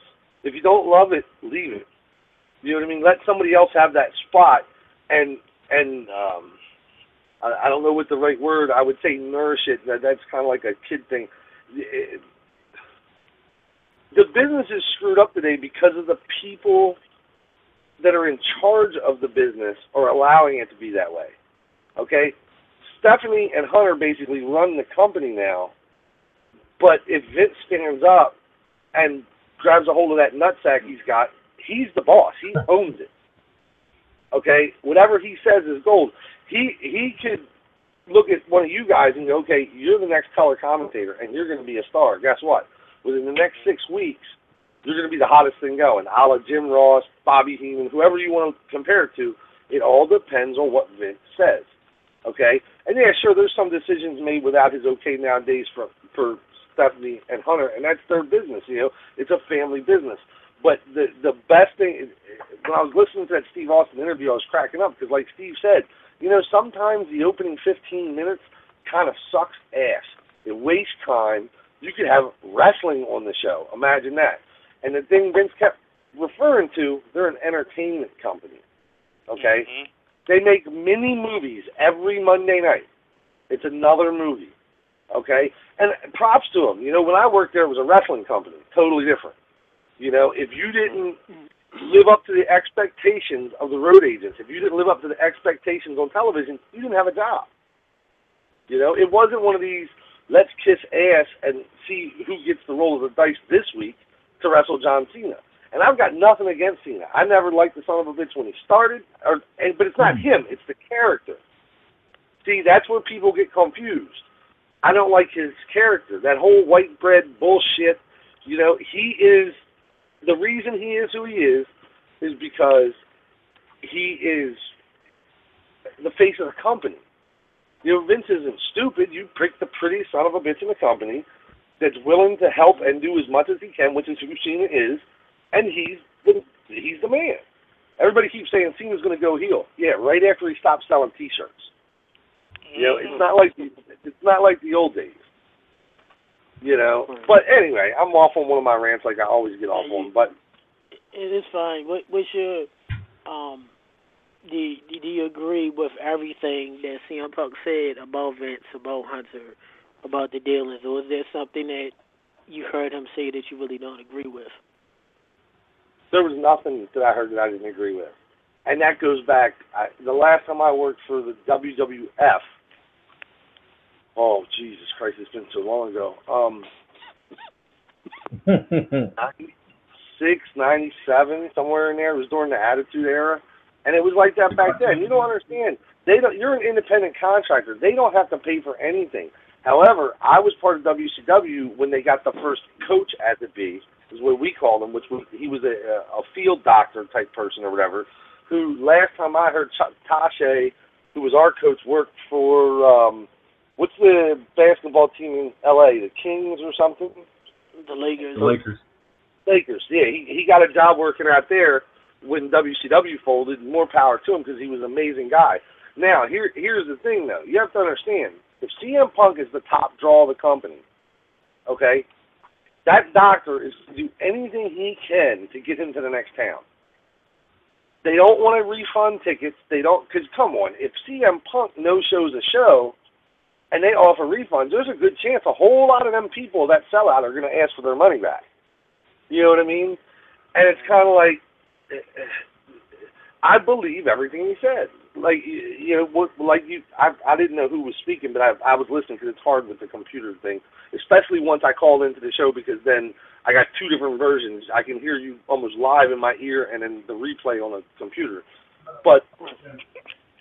you have to understand, that's a promoter. That's what promoters do. You know what I mean? It's like, but the hard part is, and I think what Vince said on Stone Cold's thing on the network was true too. Miscommunication, okay? Get rid of the goddamn Hollywood writers. Get rid of Hunter and Stephanie and everybody else. If Vince McMahon is the one writing the check for the $2 or $3, $4 million a year to Punk, then those two need to sit on the other side, across from each other at a table, and argue it out and decide, is Punk leaving? Is he staying? Are you willing to do this? This is what the money... You understand what I'm saying? Right. And, you know, for Punk to say he's never coming back, for me, at least said, I've never, you know, been a work in the business, but I know, we know people. I don't believe... And, you know, I've been told by people just like you, Bob, other people in the business that's work for WWE, is you never say never. They always come back. You know, Brat came back, Warrior, San Martino. So how do you feel with Punk saying he's never coming back, he's tired? You know, do you agree with that at all? I think right now, as of today, December, 2nd, he's not coming back. However, Here's the difference, okay? And the only person out of that whole list of names that you just said, there's two people that really shocked the shit out of me that they came back. Number one was Bret Hart. I've known Bret for a very long time, and we've always been good acquaintances. I can't say we're best friends. We're not, because I'm not. It's not like that. We see each other on the road, stuff like that. We've always been friendly to each other and always spoke stuff like that, just like when he was just came through here not long ago. And then Bruno Sammartino. Sammartino stuff went way back from when I first started watching wrestling. Him and Vince Jr. did not. That just wasn't a good relationship. And the only reason he came back was because of Hunter. Hunter set that whole deal up, and I would guess made Bruno yet again another small fortune. But you have to understand something. Punk isn't like these guys. It's not about that. With him, he's got the money now. Before he didn't have the money. Now he's got the money, and it's all about, I want to say respect, sort of. You know? And it's like, if The Miz can headline WrestleMania, and I don't know Miz. You know, I don't know him personally. He came well after I did. But he earned his spot. You know, he grew. When he first came there, his body looked like shit. He looks phenomenal now. He's funny as shit. He does anything they ask him to do. And he must have one of the better writers up there. You know, because they always find something for him to do. It's always entertaining. The stuff they're doing with Mizdow, right now the big rub is on this Mizdow guy because he wasn't shit till he got with Punk. Mm-hmm. You know, so it's but the whole CM Punk thing, there's a chance you're going to see him, but understand how that works. When the worm turns and Punk wants to come back, then it's Vince McMahon going, oh, so wait a minute, you fucked me over, you want to come work for me again. Let's see how we're going to make you look like a fool. You know what I mean? And I don't see Punk wanting to do that. I really don't. You know, if he I don't know. To put him on Mania would cost them a fortune, and it would cost him the main event spot because he's done everything else. That's what he wants. You know, and if you don't give it to him, he doesn't have to come back. You know why? Because with $1 million in the bank with all your shit paid for, you can live the rest of your life on that. You know, plus your old lady who's making great money, I'm sure. You know, she's one of the best girl workers out there of this time. You know, so it's like, you know, and I remember when she first came out. That's the one I hope immediately to watching because she's natural. There's nothing fake about her. She's a young kid from Jersey that was in the poorhouse that lived the American dream.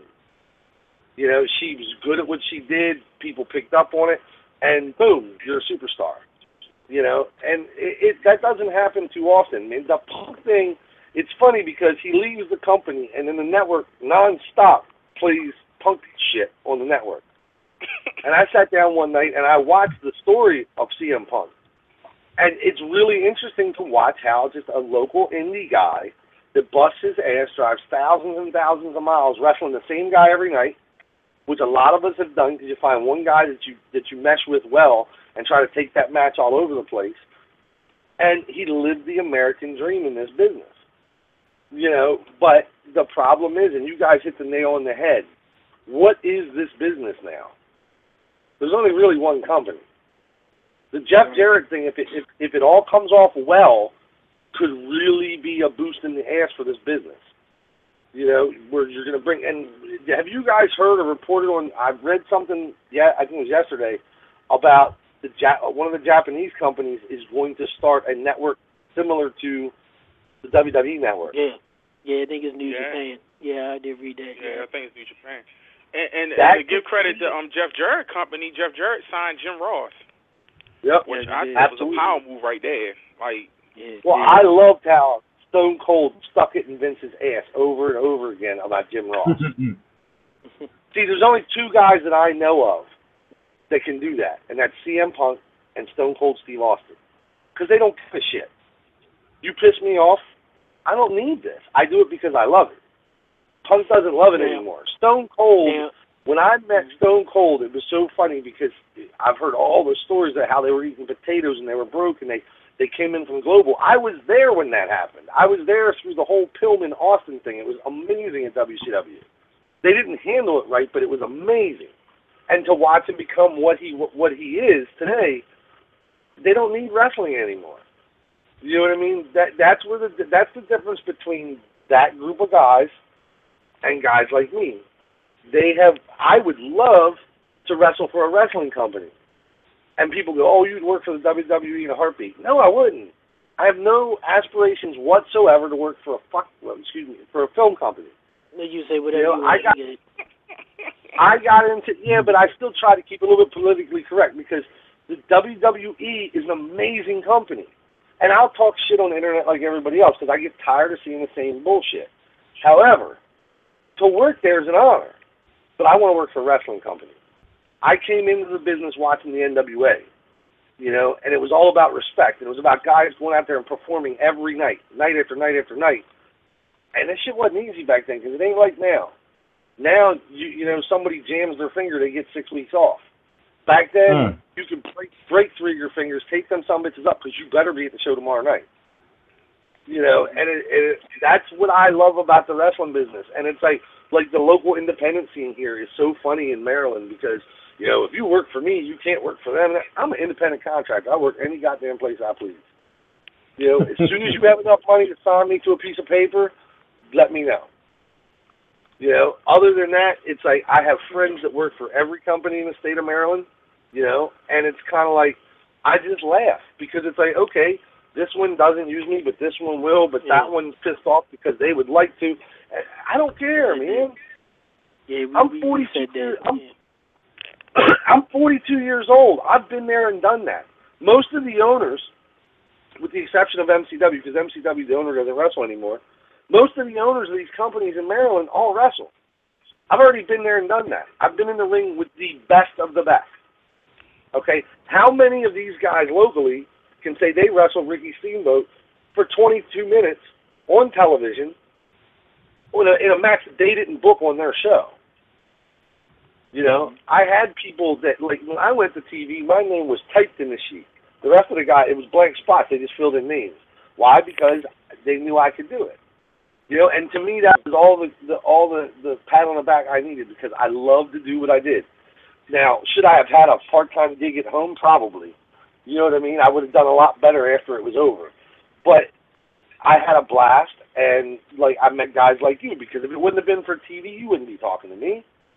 If it wasn't for TV, I wouldn't have got the Jerry Springer gig. I wouldn't have done so many different things that the business gave me, and is the money gone? Hell yeah. But it was fun, and I work my ass off now, and I make a pretty good living, If you can get in that $70,000 range, that's a pretty good living. And it amazes me to listen to these people talk shit about CM Punk when he's the only one that had the balls to get on the internet. Not just an interview with some dude, writing shit down where they could say, oh, well, it was misconstrued. No, he got on the internet. The only way that interview could have been better would have been if they took it to the next level like Vince did where it was video. And that's what I wish Colt would have did. If they would have did a video interview, a la like a Rob Feinstein from RF Video type idea. You know what I mean? But the Stone Cold setup looked great with them two sitting on the set because you can see Vince's expressions live. You can't change live. That's what was the questions coming though. I will give him that. Yeah, he didn't see some questions. He was like, coming. And I give Stone Cold credit because I had to watch it on my phone. Anybody that have Xbox know that they got hacked yesterday, so anything. They can't really watch anything on Xbox. I watched it on my phone, and I was surprised about Austin asking them questions about Sting, about CM Punk, asking them the tough questions. You could tell by Vince's face, I study body language. You could tell by his face he didn't see it coming. He kept Vince honest, and it was good that we saw Austin, like you said, one of the only ones that could do that, hit Vince with the tough questions, and it was live. And it wasn't recorded because, of course, they could edit and do all the other mess with it. So, well, the thing of it is, they could have recorded it live, like just before it aired, type idea. The miracle of Memorex, dude. It's amazing. The equipment the WWE has is amazing. However, here's the thing: if that was a scripted interview, they wouldn't have let Stone Cold Steve Austin bring up Jim Ross 3 or 4 times. Right. They would have edited that out. They would have kept it.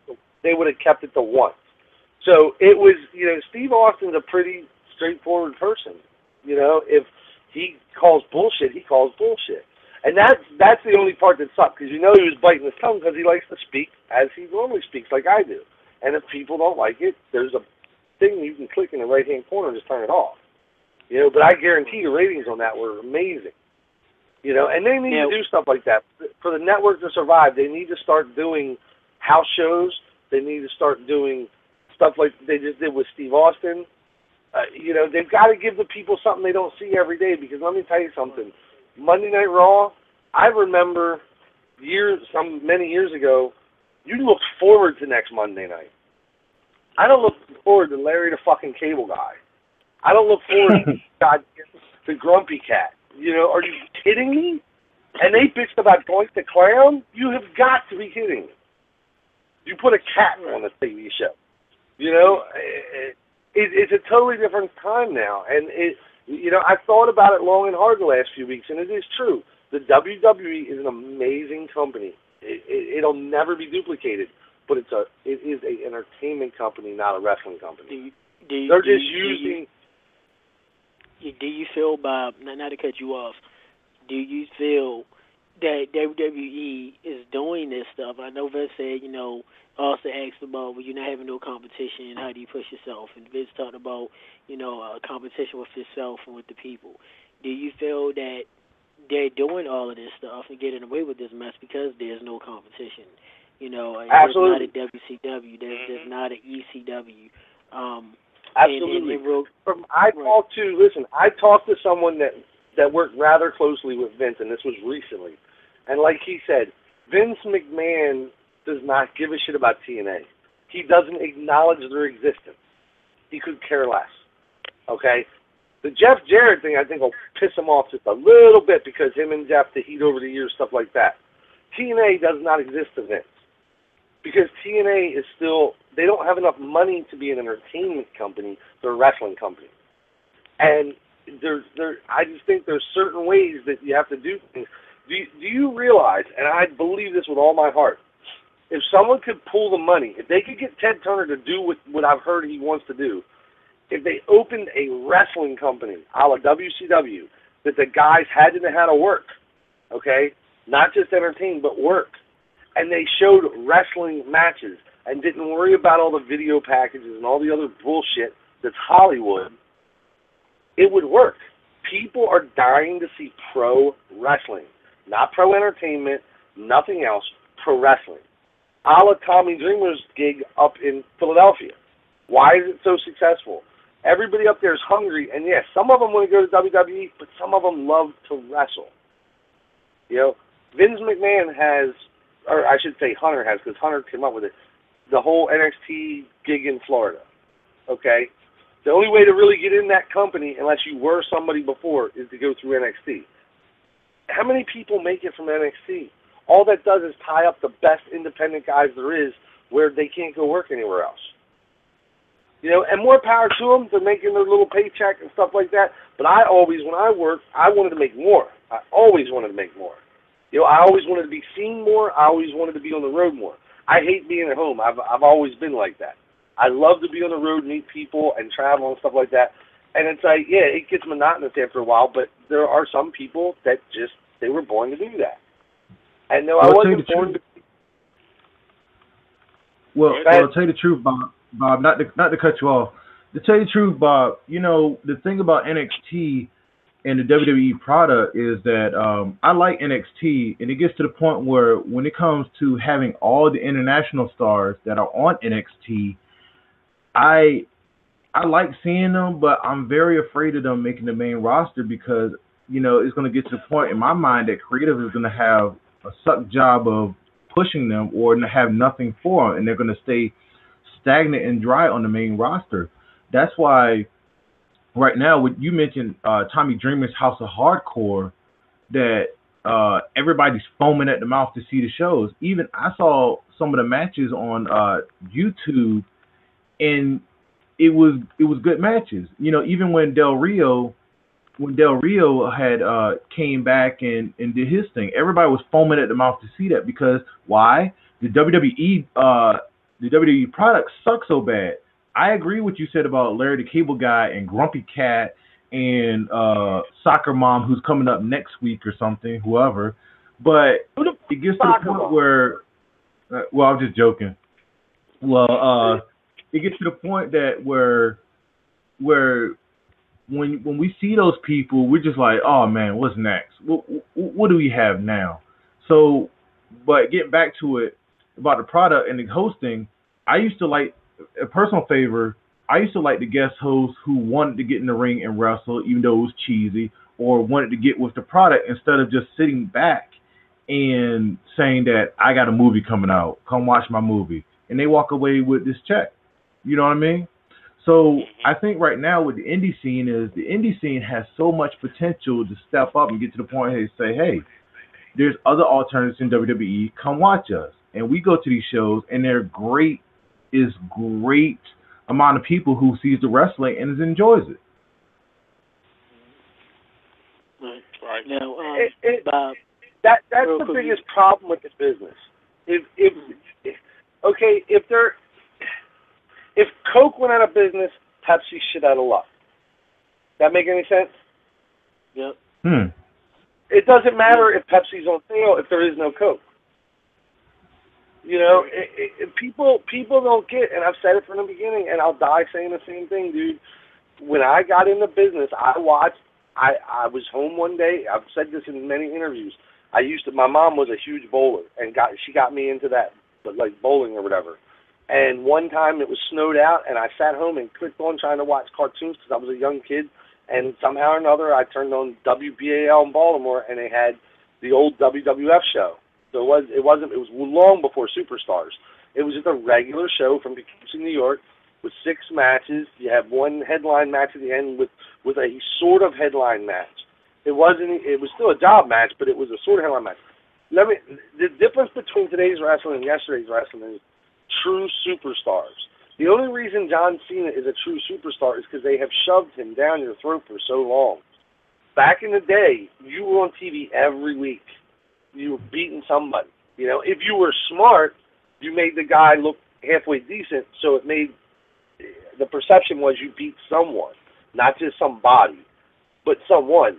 But you would see these guys week after week after week, whether it be a small storyline, whether it be a long storyline, whatever, and they became true-to-life superstars.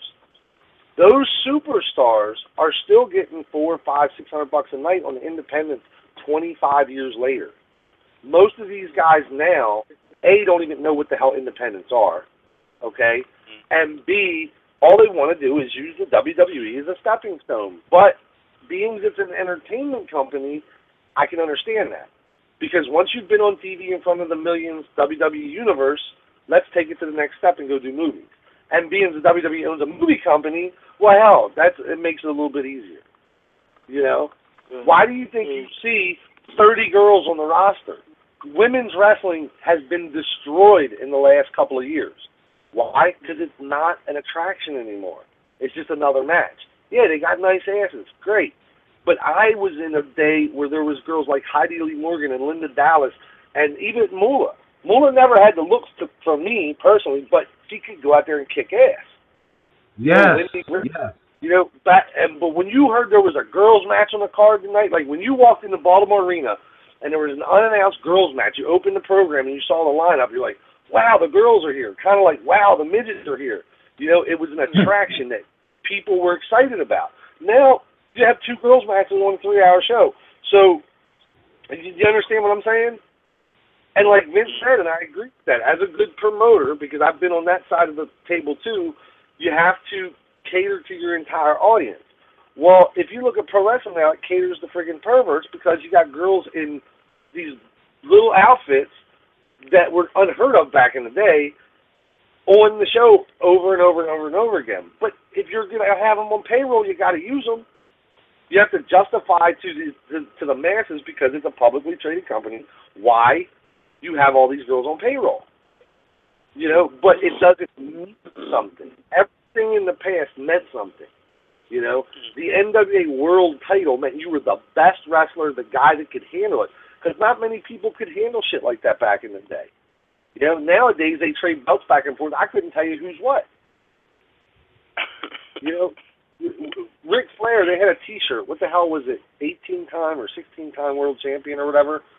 How many times has Hunter held that belt? Like 23 times or something? 13. You know he's gonna be. You know he's gonna be Triple H. You know he's gonna be Ric Flair's record. Oh, absolutely. Real quick, Bob. I know we got about 1 more minute left for the show. Thanks much for calling in, for filling in. Thank you much for being a big support for the show. Anything you need to promote for the shows that you're gonna be at coming up? 2 shows coming up in Maryland, ACW, Millersville, Maryland, on December the 12th, and MCW on December the 27th with Kevin Nash, Melina, and help me here. I can't remember his name at WWE. Matt Sydal, but what was his gimmick at WWE? I forget. Evan Bourne. Evan Bourne. That's what people are going to remember. It's going to be one of the MCW. The year 2014 has been a huge year for the company. Same thing with ACW. They did a lot of big shows this year. Who won in the state of Maryland? The wrestling fans this year.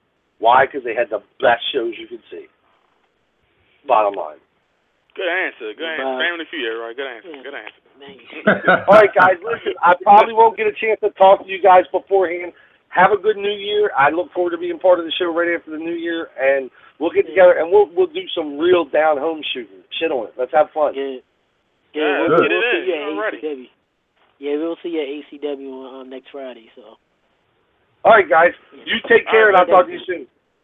Take care, Bob. Thank you.